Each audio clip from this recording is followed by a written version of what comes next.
Does your dog door look like this? If so, stick with me and I'll show you how to repair your existing dog door flap, or how you can make a new one from scratch if you're like me and have an odd size and can't find a stinking replacement for it. And can I do it in under 30 minutes and for less than the cost of a replacement flap? Let's find out. No, you two, stop! Hey y'all, I'm Renee and welcome to Tater Town. A broken dog door flap can be really frustrating for both pets and owners, especially if you have a furry friend that loves to go in and out of the house frequently. Not only is a broken dog door inconvenient, but it can also lead to hot air entering in the summer and exiting in the winter. It can also lead to unwanted critters entering your home. Now, when I purchased this particular door, I did so because I have large dogs. And this particular door had the largest opening of all the other brands. Okay, I am. And now mine has been broken for several months. And there's this, excuse me Lex, nice big tear in the middle, and the magnetic plastic bar at the bottom broke off. I did go online and even called the company to buy a replacement. And guess what? The company that makes the flap, not the door, but the flap, has gone out of business. And of course, the width of this opening is more than 1 inch larger than any other replacement I found that comes close. And I wasn't about to buy a whole new dog door assembly simply because the flap is broken. On top of it, I had shoulder surgery last month, so I've been down a bit for recovery, and I put off fixing it and filming the video as long as I could. But now, winter is coming, and it's been super cold the last few days. Plus, surprisingly, I've had 4 small birds get in through the gap created by the tear, and I really need to get it fixed, like right now. So I thought, how hard can it be to either fix the existing flap or make a new one from scratch? And I'm going to show you both ways in this video so you can decide which is best for you. Now, when it comes to dog door flaps, there are a lot of issues that can arise, but I'm only going to concentrate on the tear and the magnets. Obviously, not all doors are put together the same way, so this fix will be for this particular brand, but if you understand how the flap is attached to your particular door, you can still fix it or make your own with some modifications. Let's get started. If you find this video or any of my videos helpful, please like it and subscribe to the channel. It helps me to keep making videos that will hopefully save you money and make your life a little bit easier. The first thing I did was evaluate how the flap is attached to the door. In this case, there's a bar with 2 screws,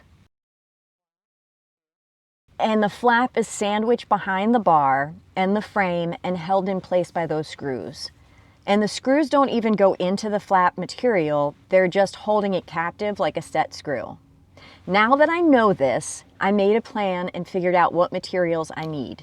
If I'm just going to fix the tear and the magnetic strip at the bottom, I will only need some silicone sealant, some metal clips, and of course, a screwdriver. I'm going to remove the flap and put the security panel in place since it's cold outside, and I want to make sure I keep more birds from flying in.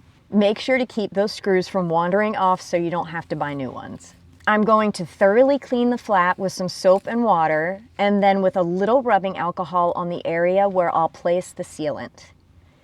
After that, I'll attach the metal clips to the bottom, and then I'll take some silicone sealant and really load it up on the tear, inside and out. Now, even though this took me very little time, I'm gonna let the sealant set up for 24 hours, again, just to make sure that the adhesive properties have adequate time to dry and stick before I let Jerry Lee use the door. If your door is different than this, let's say maybe the strip that holds it into place moves with the flap, I would inspect the door area for any dirt, debris, or rust that might be causing problems. and clean the area thoroughly and apply some silicone-based lubricant to the hinges or moving parts to ensure smooth operation. And here's the fixed flap. It may not be pretty, but it is now usable, and it cost me very little in time, effort, and money. In fact, it took me maybe about 10 minutes to get everything cleaned, the sealant put on, and then the metal clips put in place at the bottom. And I did need help with that because these were a little tricky to get on. But the reality is, I like silicone sealant. You could use super glue, you could try super glue. You could also, if you don't care, duct tape will work just fine at fixing a tear. Just make sure you clean the surface and put a little alcohol, rubbing alcohol on it to get any dirt or oil or grease off of it so that the adhesive sticks really well. I'm going to put this back in so you can see it.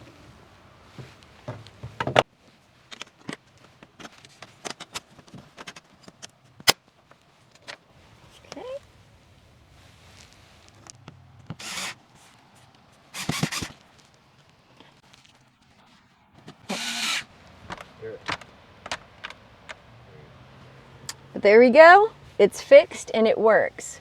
Now here's the thing. This door is over 5 years old, and I'm honestly surprised that the flap lasted this long. Even with this fix, the door has had so much weather damage between the sun and the heat and the cold that the material is a lot stiffer and more brittle than it was when it was new. So I want to make a brand new flap because this old one is definitely on its last legs. The first question I asked myself was, what do I want to use for the flap material? And I came up with several options. The original flap is about 24 inches high and 14 inches wide. And my first thought was to use that vinyl strip curtain material. You know, the ones used in commercial doorways, loading docks, industrial freezers, places like that. And I actually purchased a single panel because it was very inexpensive. And because it's much longer than what I need, I figured I could make another as a backup. So I could probably get 2 out of this. The only problem I had is that I couldn't find them in widths greater than 12 inches. So I'd be 2 inches short of the 14 that I need, so I'd end up having to make more of a curtain with it than a single flap. And that was my plan, and I would for sure use this material if my opening was a little smaller, but I decided to keep looking for other options. Then I thought about mud flaps. They come in all different shapes and sizes, but they are definitely on the expensive side. However, if you have some used ones lying around, that could definitely be a great option. Finally, I settled on some PVC material used for desk protectors. They also come in a variety of sizes, but specifically, they had a 24 by 14, which is what I need, so it worked out perfectly. Of course, I would have preferred something not clear, maybe a bit of a smoke glass look or something with some texture, but that has nothing to do with functionality. In fact, if I used this and I wanted to, I could probably get some of that sticky vinyl material and put it on the outside and, you know, any color I want, or if I wanted a little less see-through, I could probably find a vinyl material to put on top of it. Since most dog doors work by using magnets, there's a magnet here and several magnets on the side.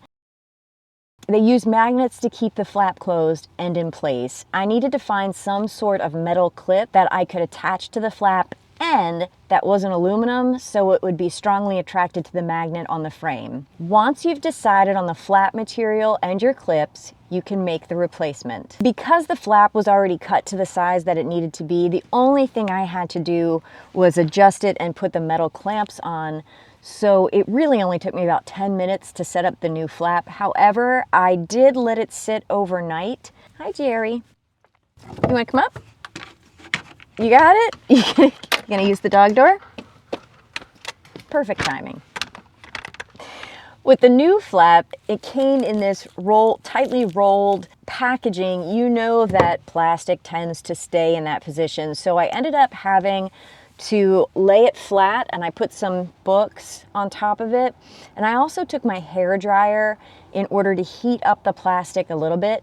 Now you could also use a heat gun, but remember, heat guns tend to be way hotter than a hair dryer, which is why, yes, I have a heat gun, but I chose to use the hair dryer. Just to heat it enough to make it a little pliable. And I also have hydronic radiant heating for flooring, so I left it sit on the floor with books on top of it overnight just to get it as flat as I could. First, I positioned and securely attached the new flap so I could line up and attach the metal clips in the areas where the magnets are installed on the frame. I did end up screwing on top of the plastic to keep it in place instead of sandwiching it in between. One of the most important steps in fixing your dog door flap is to adjust the alignment of the flap. This will ensure that it opens and closes smoothly and securely. You might need to experiment with different settings, or if yours has hinges, you may need to adjust them to get it just right.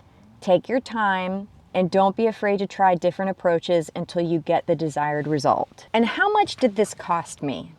Well, for just fixing the tear and adding some more metal pieces at the bottom, I already had the silicone sealant on hand, so I simply needed to buy some metal clips, which were less than $10. But you can certainly find cheaper ones or more expensive ones. Just make sure you're getting what you need. For example, if this is metal and not a magnet, you would need magnetic clips, or you could buy some magnetic tape to stick on the bottom of this. If this is a magnet like mine is, then what you need is metal and not aluminum, something that has a strong magnetic pull to it. Now, the cost to make the new door was under $20 for the cost of the PVC flap and the metal clips. Compared to the extra large replacement flaps you can buy, they cost anywhere between $30 and $40, and they were still too small for this opening. So even if I could have used them, I saved about $10 to $20 per flap. Again, your savings will depend on the size and brand of your dog door. By following these simple steps, you should be able to fix your broken dog door flap and get it working like new again, and maybe save some money while you're at it. Thanks for watching, and I hope this video helped you fix your broken dog door flap. If you have any questions or experiences you'd like to share, please leave them in the comments below. Don't forget to check out my other DIY videos for more helpful tips and tricks. And thanks again for hanging out with me here on Tater Town. And don't forget to hit that like button and subscribe so you can see more videos that will help you do those things you never thought you could.